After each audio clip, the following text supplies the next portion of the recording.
Estamos a 3 de octubre, 5 o 6 de la mañana casi. Voy a leer del libro de Caricuao,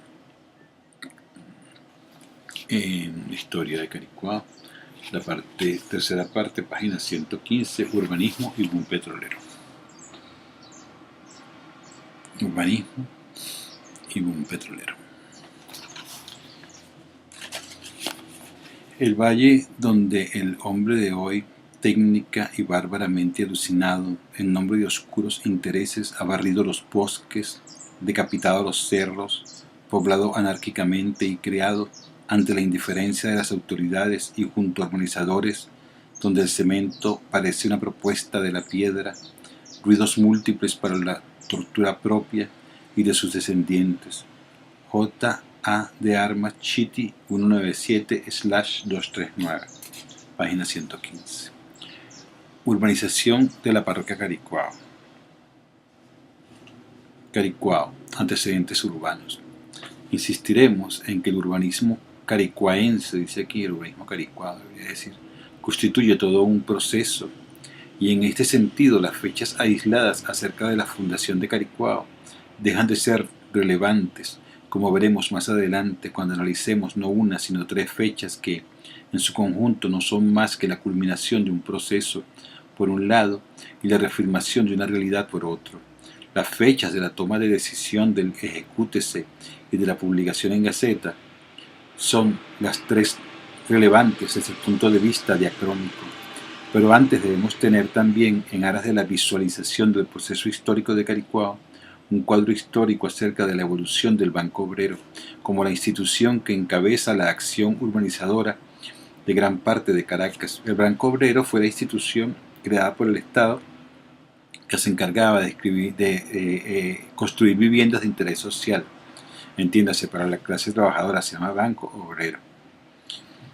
Una institución creada durante la época de la dictadura de Juan Vicente Gómez en 1928. La veremos elaborando proyectos desde finales de la década de 1940. Por ello la hemos titulado El Banco Obrero y los orígenes modernos de Caricuao. El Banco Obrero es una institución importante, tenía equipos de planificación, era una institución bastante importante. Bueno, de hecho hicieron Caricuao, ¿no?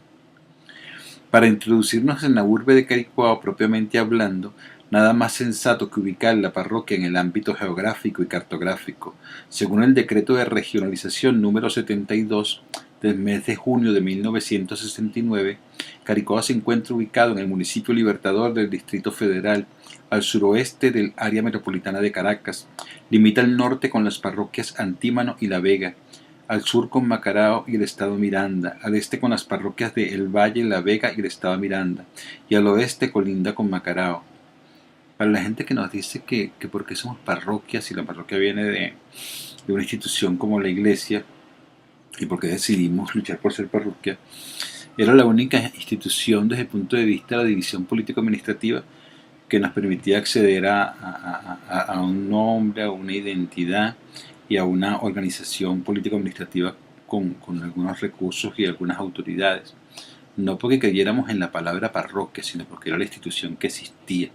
La lucha por llegar a tener la división política administrativa adecuada para Caricuao sigue en pie.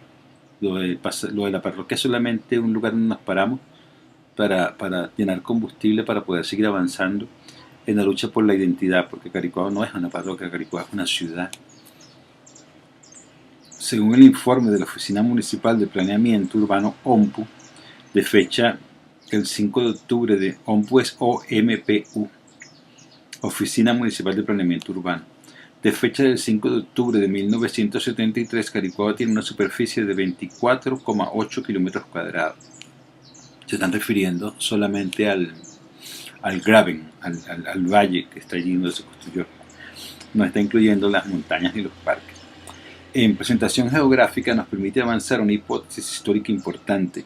La fundación de la parroquia Caricuao es todo un proceso histórico que pudiera fijarse desde el mismo momento en que el Banco Obrero por allí, por 1946, comienza a comprar las haciendas de la zona para la elaboración del proyecto Gran Urbanización de Venezuela, 1945-1958. Este fue un proyecto inicial, este proyecto se fue violentado, este proyecto incluía áreas militares, zonas industriales, áreas verdes, zonas protectoras, pero este proyecto no fue el que se realizó acá. Después vino un segundo proyecto que era un proyecto de construcción masiva, que sí fue el que se realizó. Este proyecto incluía urbanizadoras privadas como la Electricidad de Caracas, Banco de Venezuela, Banco Caracas, perdón, Banco Caracas y otros urbanizadores privados con otros proyectos.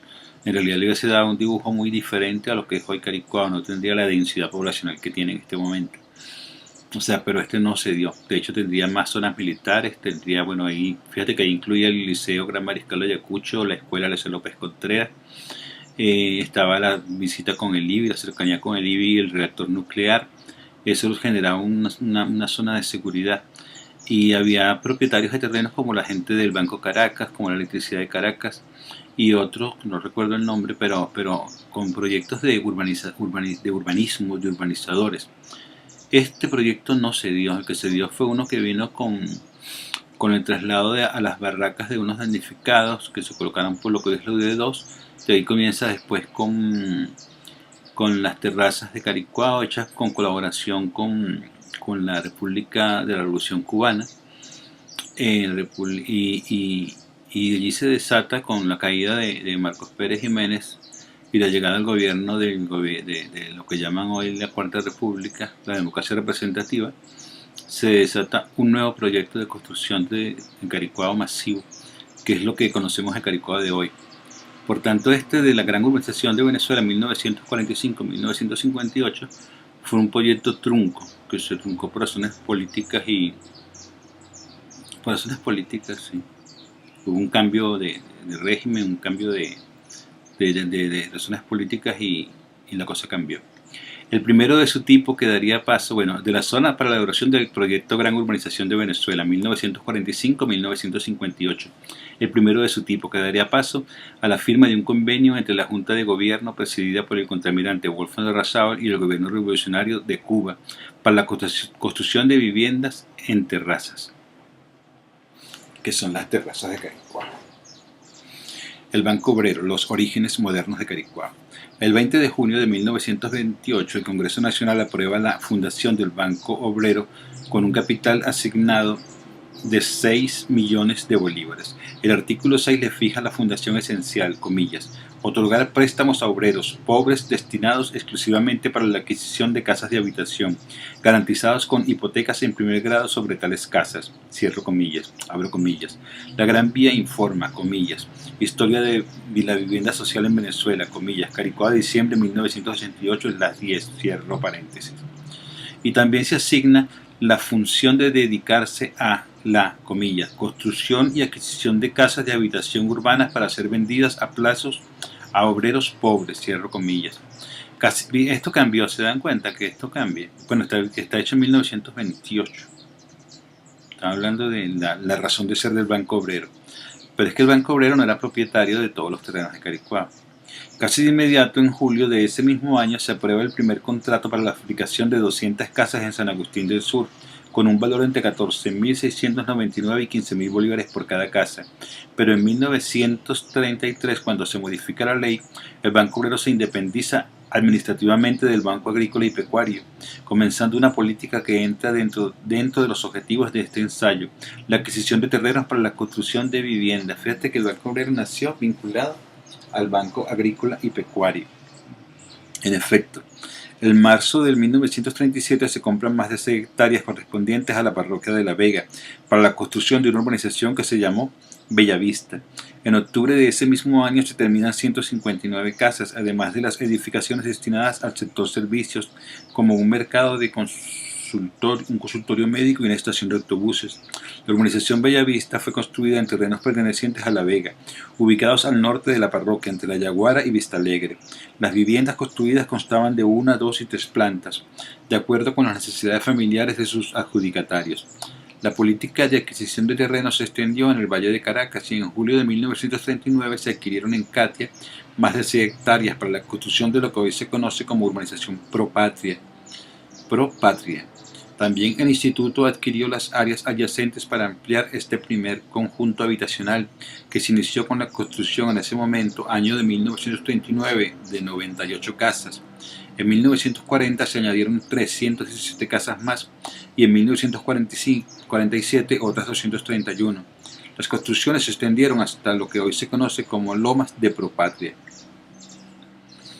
Fíjate que está la palabra patria, ¿no? Se está haciendo patria. Sin embargo, hay que resaltar las etapas 1941-1945, pues es durante el gobierno legítimamente constituido de Isaías Medina Angarita cuando verdaderamente se pone en ejecución el Plano Regulador de Caracas, aprobado en 1939 por la Comisión de Urbanismo que había sido creada en 1937. Dicho plano regulador, tomando en cuenta las tendencias modernas arquitectónicas y urbanísticas dominantes en el mundo occidental, sirvió de guía para la construcción de la urbanización El Silencio, proyectada por los arquitectos Carlos Raúl Villanueva. De esta manera se saldaba una vieja deuda social con el cinturón de barrios del centro de Caracas. La urbanización El Silencio fue construida entre 1941 y 1945, combinado con una serie de factores que conviene destacar para nuestros fines, sobre todo el aspecto ambiental como objeto central de este trabajo. El proyecto de Villanueva no solamente combinó diferentes tipos de viviendas y de locales comerciales, sino que por sobre todo incluyó espacios para uso exclusivo de peatones, reservó cerca de un 30% para estos espacios libres, además de la preservación de las áreas verdes y de la siembra de jardines. También se mantuvo el tono urbanístico congruente con la vieja ciudad, recordando los antiguos portales de las viejas ciudades españolas de América. Este proyecto modelo no debe ser olvidado a la hora de pensar en las soluciones ambientales y urbanísticas que hoy espera la comunidad caricuaense. Esta es la comunidad de Caricuao. Precisamente durante esta década y continuando con la política de adquisición de terrenos para la construcción de viviendas, el Banco Obrero incursiona en Caricuao adquiriendo la mayoría de las haciendas que para este momento todavía operaban en el área comprendida entre La Vega y Macarao. Pero valdría la pena hacer una breve reseña de las tres principales haciendas que todavía funcionaban hacia finales de 1940 y que fueron adquiridas progresivamente por el Banco Obrero. Estas tierras encomendadas se transformaron en una gran hacienda que se fue subdividiendo hasta encontrarse en la década de 1940 tres haciendas perfectamente delimitadas: Santa Cruz, Tejería, La Elvira, también conocidas como Caricuao Adentro, Caricuao del Medio y Caricuao Afuera. La hacienda Santa Cruz, también conocida como Caricuao Adentro, cubre todo el este y limitaba con La Vega, La Rinconada, Altos de Pipe, cerca de lo que es hoy el IBI. Llegaba hasta donde actualmente se encuentra el semáforo que da acceso a la UD5, a la UD3, ¿no? Sí, a la UD3, UD4, UD5, UD6 y UD6. Era una hacienda de café, pero también se cultivó caña de azúcar y frutales como aguacates, cambures, guamas. También tenía árboles gigantescos que correspondían al bosque llamado de Galería, bucares, ceibas, robles y jabillos, entre otros. Esta hacienda pasó por varios compradores y se dividió en varios lotes. Se sabe que uno de estos lotes perteneció a Juan Antonio Chávez, quien le vende a Francisco Alonso. Otro lote perteneció a Carlos Palacios, quien le vende a María Ibarra de Matos, cuñada de Guzmán Blanco. Francisco Alonso logra comprar ambos lotes y le vende la hacienda completa a Manuel Vargas, su último dueño, antes de adquirirla el Banco Obrero en noviembre de 1946. Es bueno señalar que estos terrenos fueron entregados a una persona que venía con Losada, que fue la primera encomienda, y entre esa persona que venía con Losada y un señor que era sastre, eran los dos dueños de Caricuao. Luego pasó a estas personas, pero antes fue solamente de dos personas, con dos encomiendas. La hacienda Caricuao del Medio tenía varios nombres, pues aparecía registrada en el Banco Obrero como Hacienda Tejerías. Sin embargo, la gente también la conocía como la Hacienda o la Haciendita.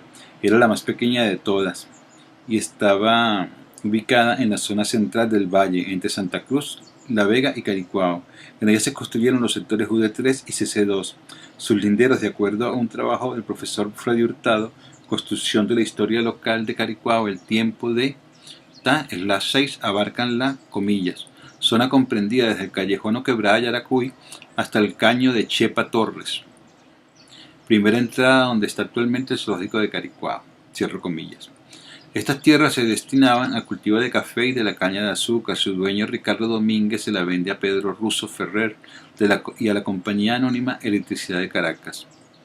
Es bueno resaltar que en estos terrenos Russo Ferrer pensaba desarrollar un complejo habitacional en gran escala, utilizando su propia compañía constructora, la urbanizadora Caricuao, pero el 27 de marzo de 1967, mediante un decreto emanado de la Presidencia de la República, se ejecutó la expropiación de estos terrenos por causa de utilidad pública. Se afectaron de esta manera unas 163 hectáreas que eran propiedad del Banco Miranda, de la urbanizadora Caricuao y de la compañía anónima Electricidad de Caracas.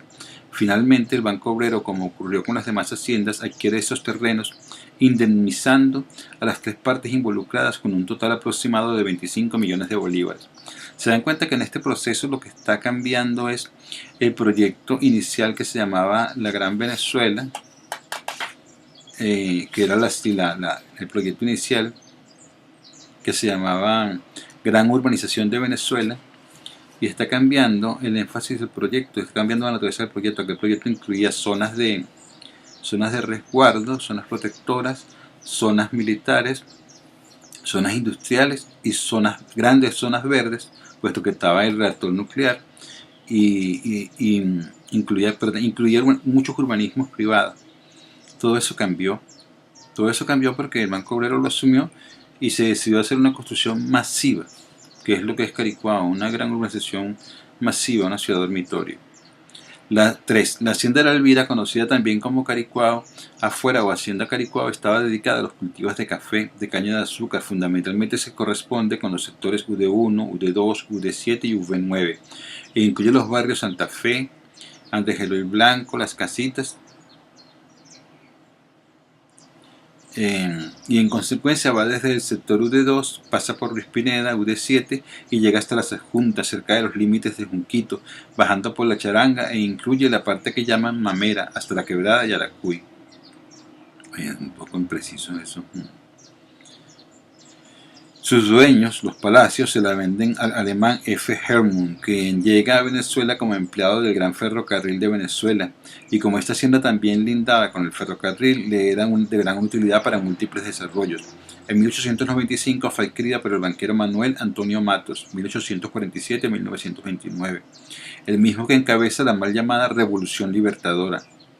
Este Miguel Antonio Matos estuvo vinculado con una empresa exportador que se le había dado permiso para sacar asfalto del país, y pretendió sacar al presidente de Venezuela, que en ese entonces lo llamaban el Cabito, le decían a Cipriano Castro, y pretendieron sacarlo.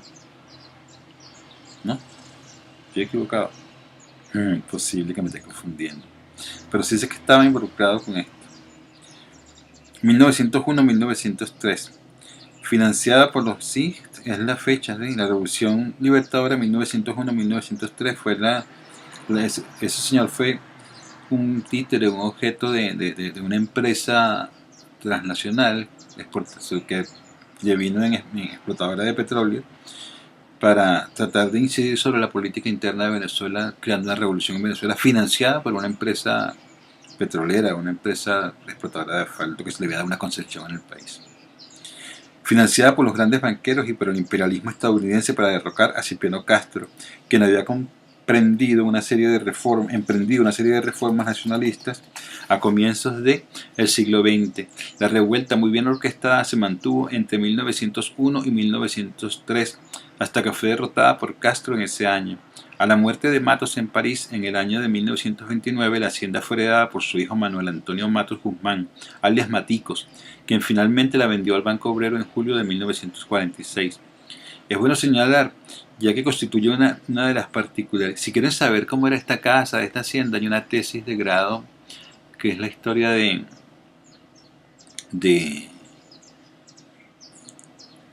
se me va el nombre. La historia de lo que está frente allí, la historia de donde se metía la gente a dormir y eso.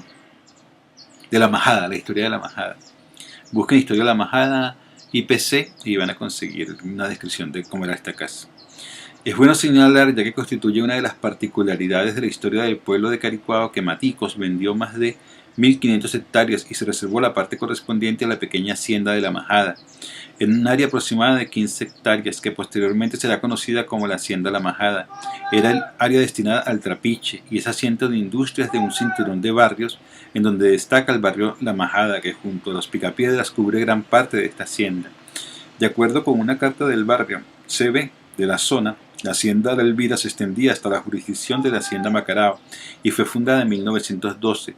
Sus linderos, según la misma carta del barrio, seguía hacia occidente hasta la empalizada de los Limones y siguiendo el río hasta la toma de Caricuao, que baja de la montaña. La toma de Caricuao es lo que baja de las cataratas de Pipe. Por el sur linda con el camino de Pipe el Alto de la Peñita, comillas, que está en la cabecera de una quebrada que salía de la casa de la señora Elvira, ya fallecida. Carta del barrio. Bueno, voy a dejarlo hasta aquí. Después vienen las haciendas como base del crecimiento urbano, página 123 es lo que va a seguir para que los que me van siguiendo, ¿no? ¿Ok? Sigo. Lo dejo hasta aquí. Y entiéndase que estamos haciendo esto por un trabajo de saber quiénes somos.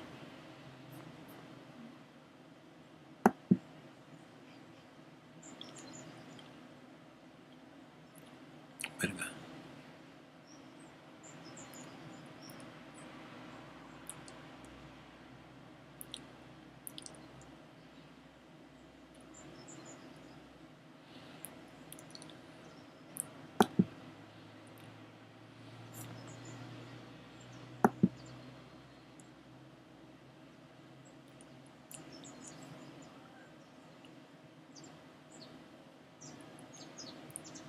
¿Verdad? ¿No? Aló.